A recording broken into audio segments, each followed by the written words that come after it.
Hi, good evening. I'd like to welcome you to Poem Praise 2. I do thank you for tuning in, and peace and blessings be upon you and your family this evening. Now, we are going to get right back into the Black Man's Guide to Understanding the Black Woman. We are now in Chapter 10, which is entitled Raising Children. And take one goes like this. The children, like every other entity at the black woman's disposal, are often used to attain certain goals with the black man. The first and the most important issue here is that the rearing of children is the foremost responsibility of the black woman. Not the daycare center, not the grandmother of the nanny. When the black woman raises her own children, she imagines she is using modern methods that create a well-adjusted, well-mannered, lovely child.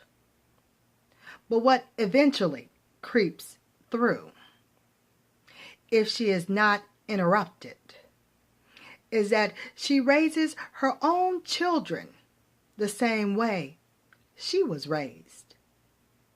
Since the black woman spends a lot of her mental energies thinking about how to capture the black man and get him to do her bidding, she is often frustrated with the children.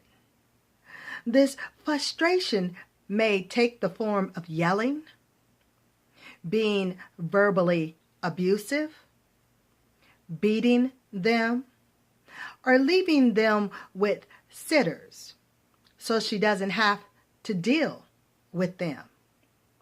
The black man who loves children does not understand what all of the yelling and screaming is about. He gets along fine with the children, and they obey and cooperate with him. But the black woman, who is impatient, will take out her hostilities about her condition on the children, who in turn rebel, run amok, and play all sorts of games on her just to irritate her more. While not properly raising or teaching the children, she will sometimes dress them immaculately. She will also try to get the eldest child, be it male or female, to take part or most of the responsibility for caring for the younger children in the household. When this redirection of duty is overused, it robs the older child of their own youth, because they are made to think like an adult parent in order to take care of the younger brothers or sisters. If the black man works late or is out a lot, she becomes more angry because she thinks he is out having fun while she's stuck at home with a bunch of squalling brats. If the woman is angry with the man, she will neglect the children in small ways.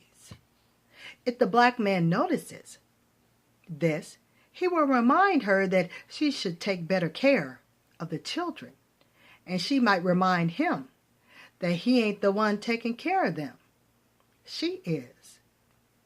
She may stop cooking or washing their clothes by claiming that she is exhausted and can't do another thing. Examine the situation.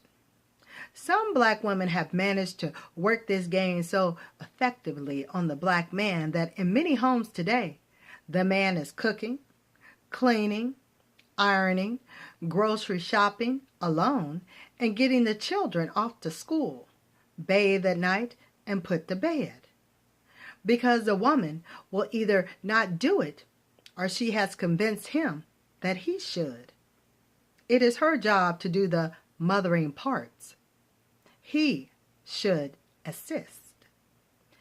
If the man has a son or daughter who looks exactly like him, remarkably like him, and the woman is constantly mad at the man, she will sometimes unconsciously or purposely mistreat the child. Since she cannot get back at the father himself, she will take it out on the child. This is a very dangerous practice. The innocent child can be caught up in the web of abuse and be at risk.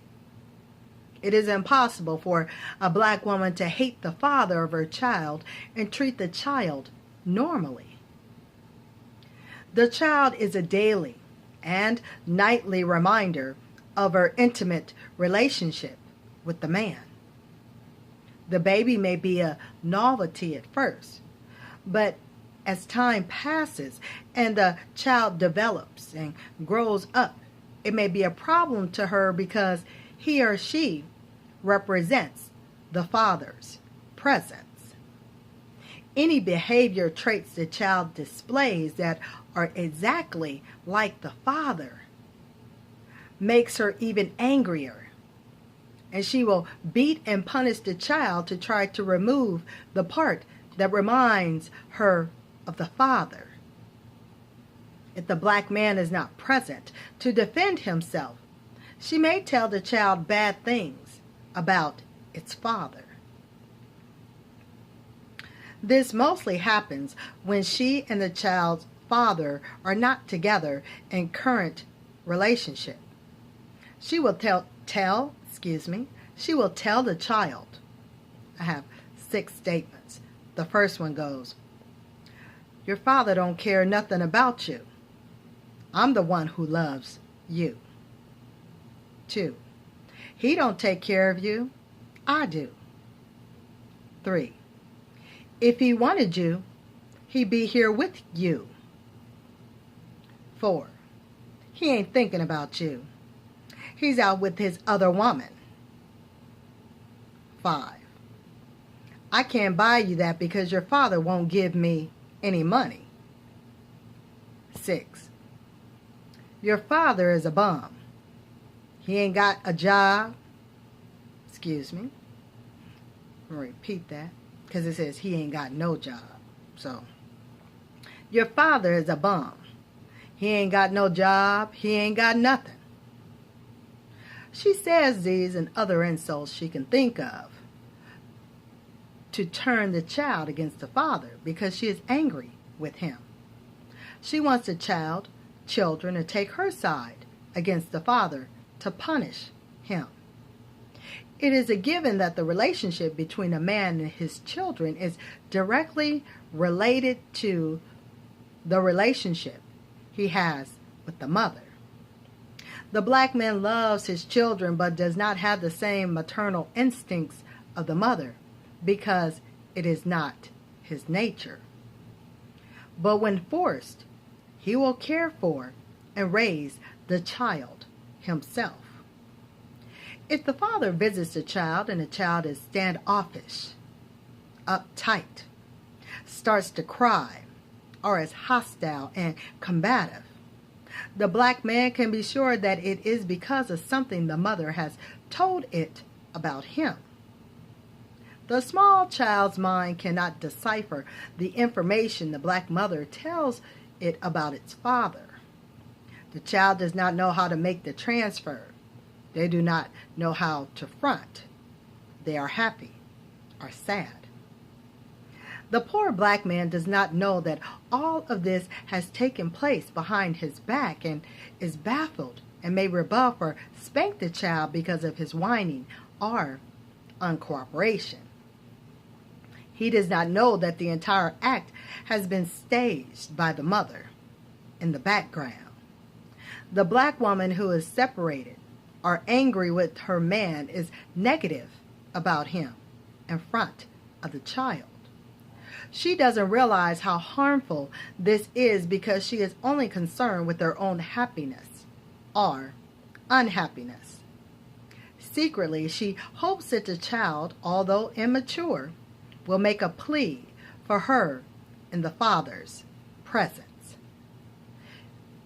It is the black woman who must teach the black child to love and respect the father. Just as she teaches it everything else, it must be taught to love and respect its father, whether he is financially taking care of it or not. The black woman removes the father figure from her child's life because of her own dissatisfaction, without having anything to replace it with. A black mother, no matter how much she tries, cannot be a black father to a black child. There are many non-monetary values that the black father is capable of teaching the child. The black man owns the child just as much as the black mother. She does not have more ownership just because she carried the baby in her womb. A woman cannot have a baby without the aid of a man. He is equal owner of the child and has an equal right to love it and care for it.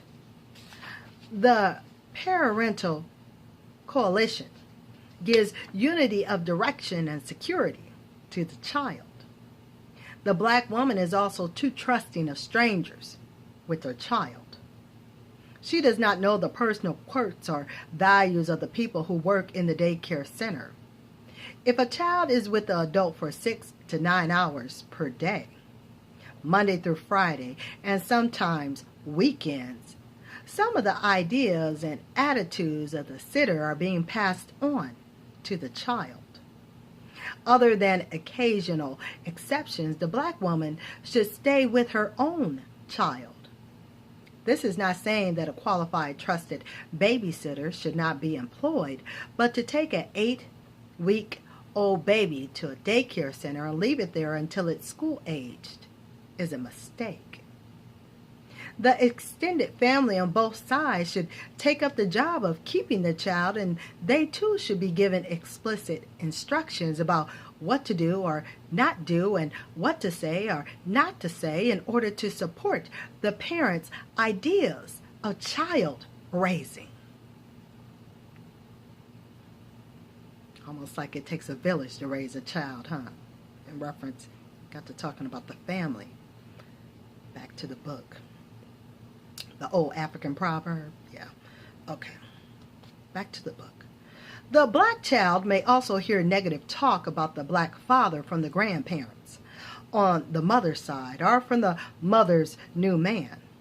Often arguments occur about the child's father between the mother and her new man. All kinds of derogatory remarks may be made by the new man if he is jealous of the biological father. Sometimes the mother herself will make the comments to try to convince her new man that she has no remaining feelings for the child's father.